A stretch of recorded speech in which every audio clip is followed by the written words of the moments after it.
자, 반갑습니다. 혁우입니다. 최근에 중국의 청년들이 굉장히 고통받고 있는 사실이 있습니다. 어떤 점 때문에 이렇게 큰 역경을 겪고 있냐? 요즘 모든 게 뭐 상해, 북경 집값도 떨어지고 있고 취직률도 떨어지고 있고 모든 게 숫자들이 떨어지고 있고 안 좋다는 이 경기 불황 중이라는 중국의 끝도 없이 오르는 것이 한 가지 있다고 합니다. 최근에 이코노미스트에서 6월달에 되게 최근이죠? 한번 다뤘습니다. 많이들 들어보셨을 겁니다. 중국의 차이리 문제. 바로 중국 청년들이 신부랑 결혼을 할 때 직창금 명목으로 또 예물 명목으로 상대방 부모님한테 주고 이렇게 결혼을 승낙을 받고 하는 그 과정의 금액이 있죠. 한 5년 전부터 한국 미디어에서도 굉장히 많이 알려진 이야기인데 야 이게 최근 들어서 더 미쳐 날뛰고 있다고 합니다. 금액이 얼마나 뛰고 있길래 야 수치들이 한국인들 입장에서 보기에는 진짜 이게 말이 돼? 싶을 정도로 미쳤죠. 자, 그 실제로 결혼할 때 이렇게 주고받을 때 현금으로 이렇게 딱딱딱 꾸며놔서 이렇게 배달한다고 하는데 야 이게 얼마야? 이렇게 생각이 드실 수 있습니다. 야 흑우야 이거 그냥 일부 지역에서만 아직도 그냥 옛 잔재로 남아있는 그런 문화 아니야? 라고 생각하실 수 있겠지만 중국 그 넓은 땅에서 굉장히 보편적인 문화라고 합니다. 텐센트 뉴스가 조사한 차이리 조사에 따르면 결혼한 커플 중에서 최근에 73.8%가 차이리를 주고받은 경험이 있고 평균 차이리 금액은 7만 위안으로 나타났다.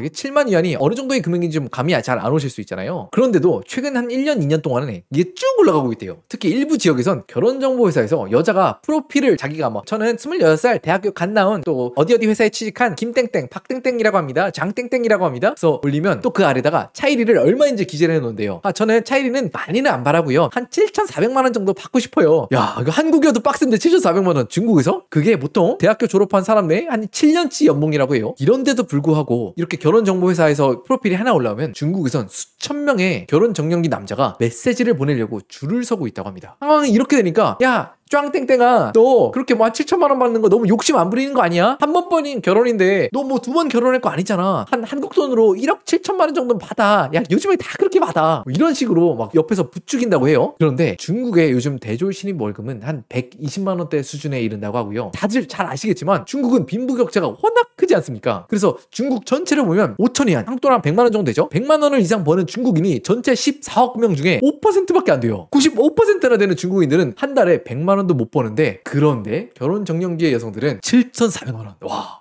1년 연봉 꼬박 모아봤자 근데 꼬박 모을 수도 없죠. 그거에 5배, 6배, 심지어 8배, 10배를 원하는 거야. 그런데 이게 사실 상해, 뭐 북경 이렇게 여자들이 더 선호하는 지역, 그러니까 여성이 더 많겠지요. 그런 지역에서 차이리가 좀 낮은데 오히려 더 가난한 빈곤한 지방 지역으로 갈수록 차이리가 더 높다고 해요. 그 지역에 사는 사람들은 오히려 임금이 더 낮을 거 아니야. 그러니까 참 이게 아이러니한 현실이지요. 왜 이렇게 차이리 문화가 갈수록 더 대두가 되고 있냐. 다들 잘 아시겠지만 그냥 숫자의 문제입니다. 요즘에 남아 선호 사상이 뿌리박혀 있는 중국에서 10년, 20년, 30년 이게 누적 되다 보니까 지금 80년대 중반 90년대생한테는 중국 남성 3천만 명 4천만 명이 또 총각으로 늙고 있다고 해요. 이게 어느 정도인가 궁금해서 한번 찾아봤어요. 사실 중국에서 성비 차이는 아주 옛날부터 있었다고 해요. 1949년부터 1970년대까지만 하더라도 여자 100명당 남자가 107명 정도였고 결혼 정년기 성비의 차이는 한 2200만 명 정도였대요. 뭐 그때도 남자를 여자보다 더 선호했을 거니까. 그런데 다들 잘 아시는 것처럼 자녀 하나만 낳아서 잘 기르자. 더 낳으면 각종 사회적인 불이익을 주겠다. 이렇게 정책들이 나왔지 않습니까? 그 자녀들이 이제 결혼 시기로 돌아왔습니다. 그러다 보니까 지금 남녀 성비가 어떻게 돼가고 있냐면 15세 이상 미혼 남성이 여성보다 4,400만 명이 높다. 남녀 성비가 충격적이다. 무려 100대 153. 야 그러면 150명에 100명을 두고 경쟁하면 53명이 남는 거잖아. 그렇기 때문에 특히나 경쟁에서 조금 어려운 돈을 많이 못 버는 그런 시골에 사는 중국의 3,500만 명 남성들이 중국 여성들의 손도 못 잡고 그냥 시골에서 늙어가고 있다. 야 이게 사회적으로 엄청나게 큰 문제가 되고 있다고 합니다. 참 안타까운 측면이 왜 이렇게 성비 차이가 많이 크게 대두됐을까 하면은 유엔 보고서가 있습니다. 1970년대부터 2020년대까지 방치로 혹은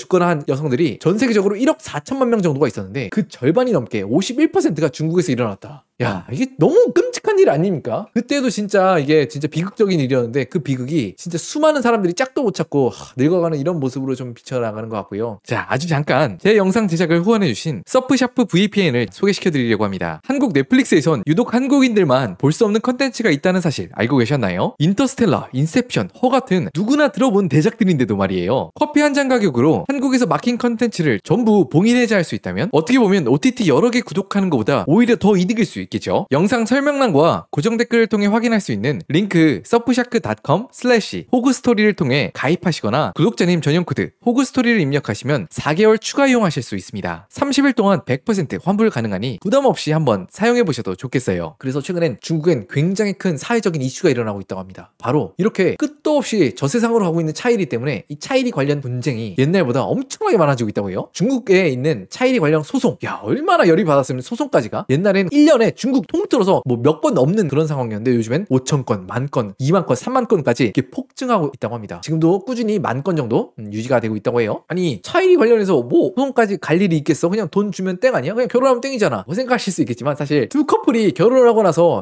이게 합이 잘 안 맞을 수도 있지 않겠습니까? 그러다 보니까 결혼을 하려고 했는데 일단 차이리는 입금을 했어. 근데 어떻게 하다 보니까 이걸 약간 파토 내야겠어. 아니면 입장 차이가 있어. 이걸 맞추질 못하겠어. 그랬을 때 이 차이리를 어떻게 돌려놔야 되냐. 이게 분쟁이 엄청나게 많아지고 있다고 해요. 자, 그래서 얼마나 이게 분쟁이 많았냐 하면 우리나라로 치면 거의 대법원격이겠죠. 최고인민법원이 차이리를 어떻게 반환해야 될까 이거를 원칙을 세웠다고 해요. 하도 사람들이 많이 싸우니까. 혼인 등록을 했지만 실제 동거하지 않는 경우 그냥 사실상 결혼 생활이 없었기 때문에 반환. 혼인 신고도 했는데 신랑이 차이리 때문에 너무 많이 약간 뜯겨갖고 생활이 사실상 곤란해진 경우 부모나 뭐 형제 자매 이거 싹싹 긁어오다 보니까 이런 불상사가 발생할 수도 있겠지요. 이런 경우엔 반환해야 된다. 얼마나 많이 이거 가지고 싸웠으면 이렇게 대법원이 먼저 이렇게 딱 판결한 것도 아니고 전국에 원칙을 세워줬겠어요. 그죠? 그러다 보니까 다들 예상하셨다시피 최근에 중국에 있는 혼인 건수가 그냥 매년 역대급을 찍고 있다고 합니다. 전년 대비 20% 감소. 어떻게 뭐 2, 3% 감소해도 어떡하냐 큰일 나네 결혼을 안 한다 생각할 텐데 전국에 있는 결혼 건수가 20% 감소하냐? 이거 그냥 조금 더 시계를 넓혀서 보면 진짜 극적인데 혼인 건수와 출생아 수 추이하면 야 혼인 신고 건수 1,400만 건 하던 게 쭉 내려가고 출생아 수도 3천만 명 하던 게 1,500만 명, 1,000만 명. 한국보다도 엄청 빨리 내려가는 것 같죠? 이런 거 있잖아요. SNS상에서 너무 다 행복해 보이고 결혼할 때 진짜 휘황찬란하게 하고 또 이거 자랑해야 되고 대륙은 우리나라보다 더 체면을 중시하는 문화다라고 하잖아요. 그러다 보니까 이런 거 내 부인 될 사람 체면 죽는 거 절대 자시 못해갖고 이런 것들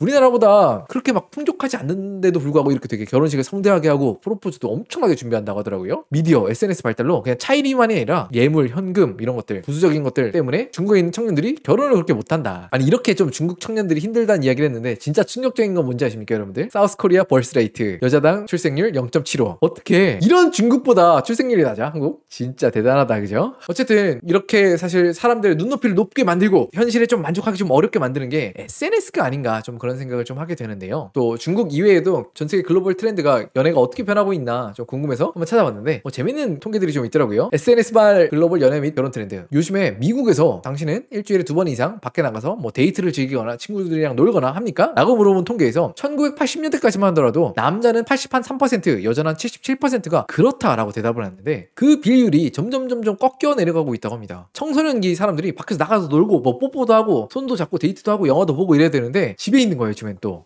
뭐 집에는 워낙 뭐 할 게 많을 수 있다 보니까 그죠? 그리고 또 신기한 게 또 미국에서 어떻게 여자친구 남자친구를 만들까? 어떤 루트로 만들었을까? 하는 그런 질문에 1950년대 60년대까지만 하더라도 친구의 소개로 만났어요 라고 대답하는 사람들이 제일 많았다 라고 한다면 요즘엔 진짜 특이한 현상이 하나 일어나고 있다고 해요. 온라인으로 만나는 빈도가 이렇게 늘어나고 있고 다른 친구를 통해 만났어요, 일을 직장에서 만났어요, 아니면 뭐 바에서 술 먹다 만났어요, 학교에서 만났어요, 이런 비율들이 갈수록 줄어들고 있다. 어느 정도 보면은 SNS를 통해서 사람과의 인간관계를 맺고 내가 생각하는 뭐 도덕관이라든지 아니면 인생관, 세계관 이런 것들을 형성하는 게 점점 SNS가 되어가면서 진짜 SNS에 약간 영향력이 지대해진다 뭐 그런 생각을 좀 하게 되고요. 그러다 보니까 요즘에 페이스북, 인스타그램을 가지고 있는 메타의 손익 기선서가 정말 미쳤죠. 영업이익이 한 2015년, 16년, 17년 이때만 하더라도 정말 큰 회사였는데 요즘에 쭉쭉쭉 오르고 있습니다. 주식도 정말 미쳤죠. 최근 5년 동안 166% S&P 상승률을 한참 상회를 했고요. 또 놀랍게도 당연히 엔비디아만은 못하지만 테슬라, 아마존, 구글, 애플보다 압도하고 있는 게 메타 주식입니다. 한 5년, 10년 전까지만 하더라도 저는 이걸 상상을 못했어요. 왜냐면 사실 예를 들어서 구글이라고 하면은 자기 약간 독자적인 플랫폼 있잖아. 플레이스토어, 크롬, 유튜브 이런 플랫폼 있고 아니면 뭐 마이크로소프트만 하더라도 자기의 약간 생태계가 있는데 메타는 아이폰 안에서 뭐 플레이스토어 안에서 이렇게 영업활동을 하는 그런 더 작은 회사라고 생각을 했고 주도성이 없는 회사라고 생각을 했는데 SNS 이렇게 막 돈을 잘 벌고 있긴 하지만 전 세계적으로 이게 SNS 제재를 해야 된다는 컨센서스가 생겨나고 있죠. 특히나 청소년기 아이들은 그릇된 세계관 이런 것들이 좀 지어질까봐. 그러다 보니까 한 4년 전, 5년 전까지만 하더라도